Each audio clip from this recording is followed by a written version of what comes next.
Hello cardboard lovers, it's Cardboard Badger here. I hope you're doing well, and today we have for you a brand new deck tech. We have Simic counters with many new cards from the new set, Throne of Eldraine, and all I can say is it has created even more value than the previous rendition of this deck, even bigger creatures, and obviously we still have our cheeky alternative win condition.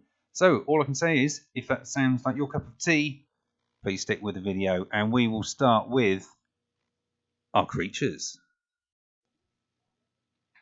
We have 22 creatures in total. Starting off with the 1-drops, we have 2 copies of PTERAMANDER. PTERAMANDER, a 1/1 Salamander Drake for 1 blue mana. It's got flying. If we can get this out turn 1, we have a blocker.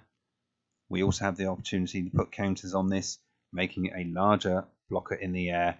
And if we have a huge amount of mana, which we have the opportunity to ramp into reasonably quickly, we can adapt for this, making the Salamander Drake a 5/5 flyer, which, yeah, you can't knock, because that is pretty amazing.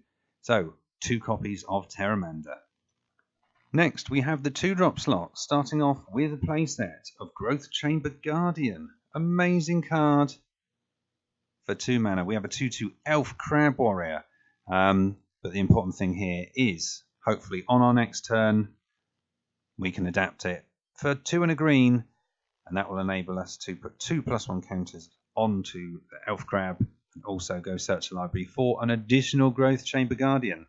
So as long as we have one of these in our hand, we are going to be able to, as soon as we get the counters on it, go search for another one, and continue to have creatures in our hand that we can play on the next turn, and hopefully put more counters onto the board before we start moving them around, or using those creatures with counters to tap for additional mana. Next, we have 2 copies of Incubation Druid. Fantastic card. Elf Druid, 0/2 for 1 and a green. And we're using this as mana ramp. So, yeah, that will get us 1 turn ahead with a slightly larger drop. If we happen to have 5 mana, obviously we can adapt 3, making ourselves a 3/5 that will tap for 3 mana. But there are many ways that we are going to be able to put just 1 counter onto the Incubation Druid, and then we will be able to tap it for 3 mana and ramp even higher. So 2 copies of Incubation Druid, absolutely fantastic card indeed. Next, we have 2 copies of WILDBORN Preserver. Absolutely fantastic card from Throne of Eldraine. This has been so much fun, and it will get huge. It's got flash, it's got reach, it is a 2/2, but it will not be a 2/2 for long. If you happen to play this on turn 2 and then turn 3, we use our PTERAMANDER, because it is massively important that we can play a very, very cheap creature straight after our WILDBORN Preserver, because then we can pay 2 mana and put an additional 2/+1/+1 counters onto the WILDBORN Preserver, making it a 4/4 with reach. Amazing against life gain. And the important thing also to note is, if you happen to do it again on your next turn, you can put more counters on it. This gets absolutely ginormous. So, wonderful card from the new set. 2 copies of WILDBORN Preserver. Next, we have 3 copies of BIOMANCER'S Familiar. It's a mutant. It's a 2/2 for a green and a blue, with activated abilities of creatures you control cost 2 less to activate. This effect can't reduce the amount of mana and ability cost to activate to less than 1 mana. And you can tap it, and the next time target creature adapts this turn, it adapts as though it had no +1/+1 counters on it, which is absolutely amazing, because if we have the Biomancer Familiar out, and we also happen to have Growth Chamber Guardian, then we will be able to adapt for 1 green mana, putting 2/+1/+1 counters on the elf, and going to get another one. And we also have the opportunity to tap the Biomancer's Familiar, and then for 1 mana, adapt it again as if it didn't have adapt. It makes the Growth Chamber Guardian absolutely massive. It gains a huge amount of counters, which we can then start moving around, making very, very large creatures later on in the game, or possibly just using another creature with +1 counters on it to ramp into something even larger, thanks to a card later on in the deck. And the last card in our 2-drop slot, we have 2 copies of Evolution Sage. Elf Druid for 2 and a green. He's a 3/2, which is already okay. But whenever a land enters the battlefield under your control, proliferate. So if we happen to have this out, and we've got our Growth Chamber Guardian, or anything out that has already got counters on, maybe our Wildborn Preserver, if we got this out and we drop a land, we will get the opportunity to put a +1 counter on everything that has already got a +1 counter on it, which again will then trigger Adapt. And if we have any more Growth Chamber Guardians in our library, we can go and search for those as well. So 2 copies of Evolution Sage. Next, we have our 5 drops, starting off with 3 copies of Galloping LIZROG. Amazing, amazing card. For 3 green and a blue, we have a Frog Lizard. It's a 3/3 Trampler. But when Galloping LIZROG enters the battlefield, you may remove any number of +1 counters from among creatures you control. If you do, put twice that many +1/+1 counters on Galloping LIZROG. So, as you can see, most of our creatures should end up having a fair few counters, and every time we move 1 counter across, the Galloping LIZROG trigger will then make it 2. So, if we move 4 counters from 4 separate creatures, they will move across. That will then turn into 8. And we will then have an 11/11 Frog Lizard with Trample. Then if we happen to then play a land, and we happen to have Evolution Sage out, then it proliferates, in addition to all the other creatures that might still have counters on, and we get more counters on them again. So, yeah, if you end up with a Galloping LIZROG out, and then maybe a turn or 2 later, you can put another one out. They are absolutely huge. You should end up with a Frog Lizard who is possibly 20 or 30 power and toughness. And it's got Trample too. So absolutely amazing, amazing fun card. 3 copies of Galloping LIZROG. Next, we have 2 copies of ROALESK Apex Hybrid. Amazing card for 5 mana. 2 green, green, blue. We have a Flying Trampler. It's a 4/5. And when ROALESK Apex Hybrid enters the battlefield, put 2 +1/+1 counters on another target creature you control. So we could put them on our Growth Chamber Guardian to then go look for another one. We could put the counters on our Incubation Druid, which will then allow the Incubation Druid to tap for 3 mana of the same colour. And we want ROALESK to die, because when it dies, you proliferate, and then you do it a second time. Which means, obviously, if your entire board is covered in counters, they will all get another +1/+1 on each target, and it will happen all over again. Huge number of +1 counters all over the place. And don't forget, it will also put +1/+1 counters on any Planeswalkers, if you happen to have any in your deck. Slight little spoiler there. Right, so that is the 2 copies of ROALESK Apex Hybrid. Next, we have 1 copy of Voracious Hydra. X green, green, we have a Tramply Hydra, initially starting off as a 0/1, and when it enters the battlefield with X +1/+1 counters on it, when the Hydra enters the battlefield, you can choose 1. You can double the number of +1 counters on it, or have the Hydra fight a target creature you don't. So this can be quite good. This can ping a flyer out nice and easily, even if you happen to only put a few mana in it. But for most of the times this is played, whatever you put into it, we double it, we make even more counters, and we just end up with another huge, huge Trampler. And our final creature of our 22, we are playing 1 copy of HYDROID KRASIS, the Jellyfish Hydra Beast.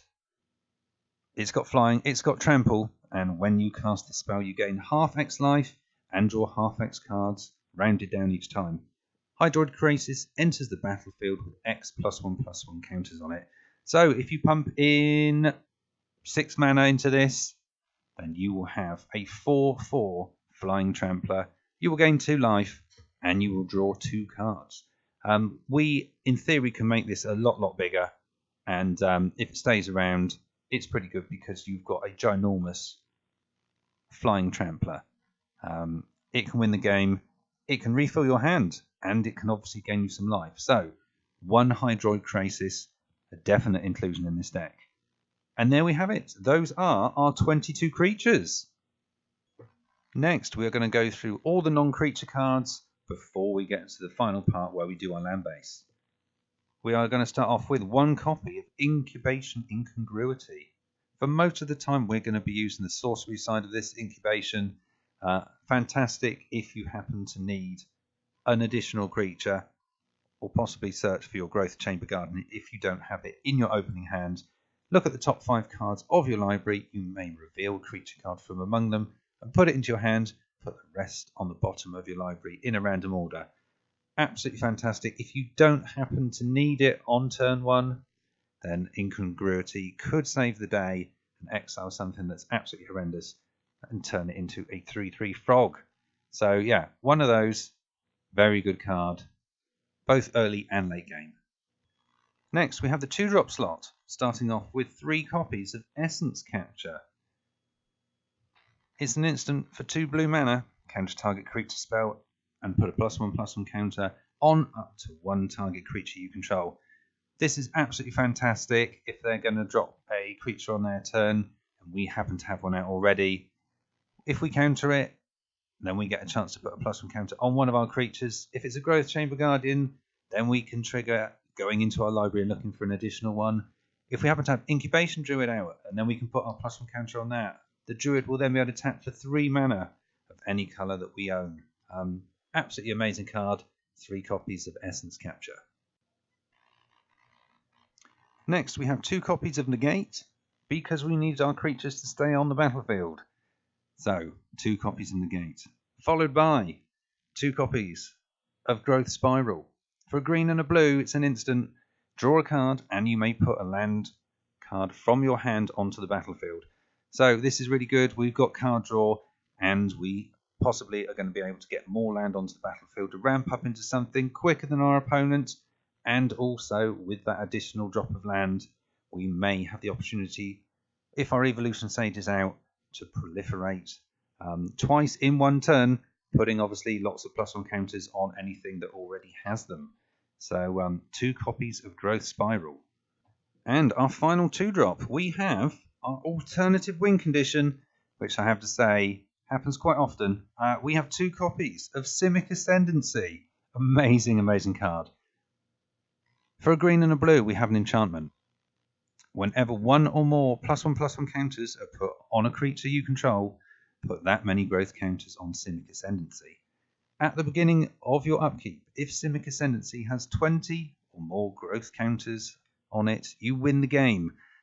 This can obviously be done very, very easily if you happen to have a board with a few counters on each creature, and then you put down your Galloping LIZROG, move all the counters across, and just make an absolute huge frog. You've also got the opportunity of paying 3 mana, 1 green and a blue, and actually using the enchantment and putting a +1 counter on a target creature you control, such as the Incubation Druid, if it doesn't have any on it already, which will allow you to tap the Incubation Druid for 3 mana, or you could do it on your Growth Chamber Guardian if you need another one, and then go into your library and go search for another Elf Crab Warrior. So absolutely fantastic for placing counters on things that will enable you to go search or ramp up.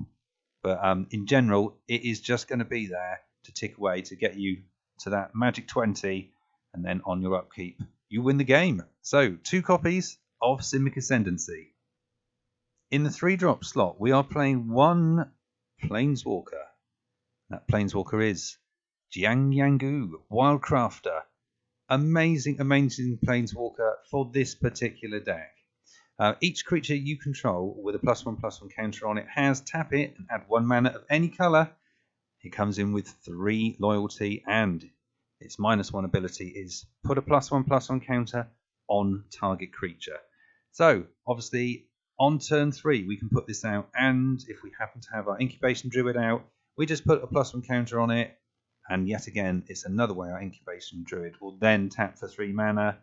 Also, when it comes to proliferating, we will get more counters on our Planeswalker. So there is a chance to obviously increase the number of counters on it, and then obviously put more counters on other creatures. So 1 copy of what I have found to be really, really enjoyable Planeswalker. In the 4-drop slot, we have 1 copy of Chemister's Insight, enabling us to draw 2 cards. It also has Jumpstart as well, so if we've got something in our hand that we just don't need, we can discard that and then play Chemister's Insight a second time, enabling us to draw 2 more cards. Pretty important if we're searching for something. So 1 copy of Chemister's Insight, and we also have 1 copy of Wilderness Reclamation, an enchantment with, at the beginning of your end step, untap all lands you control. This works out rather well because it will give us the opportunity, if we happen to have Growth Chamber Guardian out or Biomancer's Familiar on our opponent's turn, to start readapting using the 2 cards and putting more counters on our Familiar, and possibly then getting any more Growth Chamber Guardians if we happen to have any left in our library at this point. So yeah, 1 copy of Wilderness Reclamation. And our final card. It's a 9-dropper, and it is an absolute amazing, amazing card. The Great Henge. Legendary artifact. This spell costs X less to cast, where X is the greatest power among creatures you control. Our creatures should get large rather quick, which means the Great Henge can come out really early. You can tap it straight away, you can gain 2 more mana and gain 2 life. Amazing ability, and whenever a non-token creature enters the battlefield under your control, put a +1/+1 counter on it and draw a card. This is amazing. It's card draw.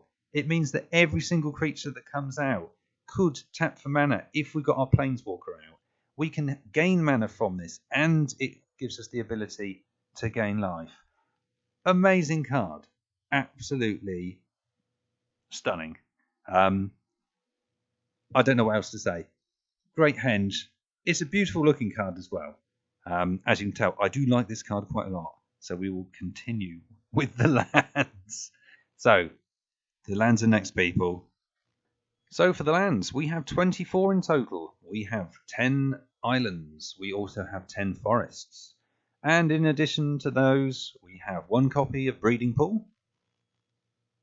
We also have 1 copy of Fabled Passage. We have 1 copy of Guildmage'S Forum, which is an amazing card in this deck. Its second ability, 1 mana and tap it and add 1 mana of any colour. If that mana is spent on a multicoloured creature spell, that creature enters the battlefield with an additional +1/+1 counter on it. So another way of getting more counters on our creatures. We can have an additional counter go on a HYDROID KRASIS, or a Galloping LIZROG more importantly, and also ROALESK Apex Hybrid. So 1 copy of Guildmage'S Forum, and a final card of the entire deck. We have 1 copy of KARN'S Bastion, because for 4 and tap it, we can proliferate, and we can put counters on everything we've got all over again. And if we happen to have Wilderness Reclamation out, it works out pretty well, because we can untap all our lands, and on our opponent's turn, we can proliferate all over again and just make more and more and more counters, getting us closer and closer, possibly, to our alternative fun win condition, that is Simic Ascendancy. So there we have it. That is the Simic Ascendancy deck, with additions from Throne of Eldraine, and I have to say, it is now even more fun, even bigger creatures, even more value. I have to say, the upgrade has been a world of fun to play. And if you happen to play a deck like this, or you change it slightly, please let me know how big you got your Galloping LIZROG, what you've changed if you did change anything, and if there's anything else you would like to mention about this deck, or any of the videos on the channel, please let us know in the comments below. Other than that, I'd just like to say thank you so much for watching, and if you would like it, it would help the channel out a lot. Share, subscribe, anything to help out Badgie, it would be much appreciated. Other than that, I'd just like to say thank you for watching, and we will see you again soon here on Cardboard Badger.